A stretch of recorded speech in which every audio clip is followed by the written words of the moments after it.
So anyways, thinking, alright, let's say that, nothing really exists until it's measured, quantum mechanics and all that.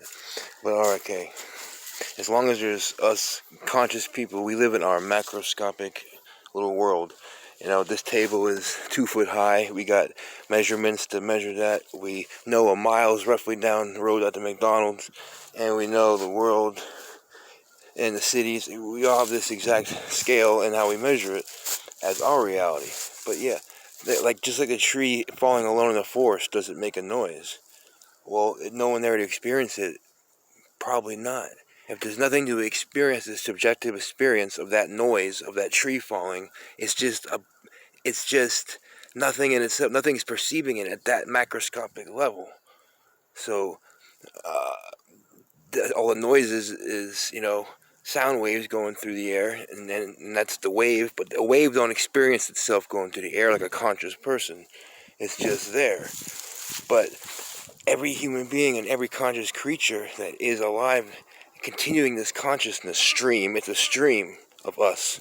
It is a stream, and until the last person is cut off, our brains are wired together.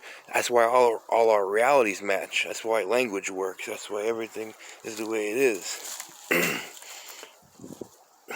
And that's our experience. We're 100,000-year-old species or whatever, and brains get big, eat meat. All these things happen just because they happened, and just because they seem like it's impossible to happen. It had to happen somewhere. Why not be here? But yeah, every living being reaffirms that reality of our visual experience. So I have a person standing here. He can see my bike, right here. And I can see that, and we can both agree that it's 5 feet away from us. But think of an ant. What is an ant? That's like the size of the Grand Canyon to an ant. It don't know what a bike is. So to the ant's reality, it's just a big pile of metal, and something to fear. Look at the microbes, even the smallest bugs. They have a perception. A little tiny grain of sand, it could be a house for them. Think about their perception on that level. They're conscious, they're alive, they're experiencing it. Not as detailed and as finely refined as us humans, but brain-wise. But they exist, As if they say, we're not really here. Well, life exists as we know it, as we can measure it, until that last person is unplugged from this, stream to consciousness. Well, then it'll be like if the animals are still here, they'll be experiencing it. But I'm talking about it from a human point of view and how we interact. And, animals not going to evolve to use cell phones and build motorcycles and discover the universe, They're a long way off like that. I always think, think about 60,000, millions of years ago, dinosaurs. Every raw material that makes our modern world possible was here.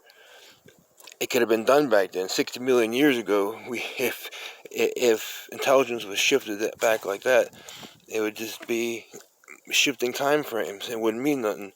And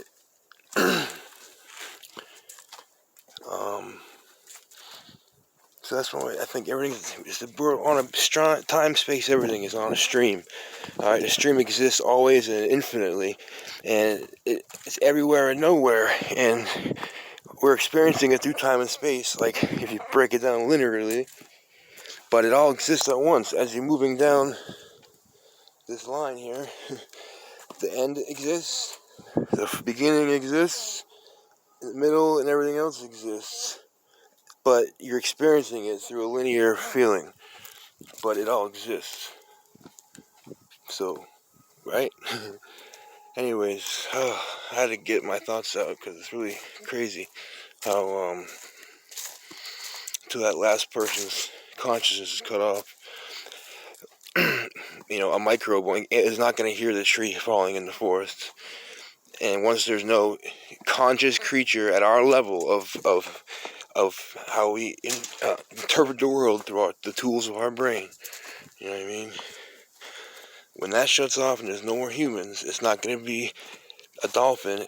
It's not going to be another creature taking our space anytime soon, to to fill that intelligence gap in what we've done. So then what is that? It means there's no humans. The universe is still going to exist. There's still going to be things out there, and we just won't exist. Just like how things don't exist now. Have supernovas that died billions of years ago. I always say, don't be scared of death, because if the world is 14 or 13.6 billion years old in the universe, and the Earth is like 4.5,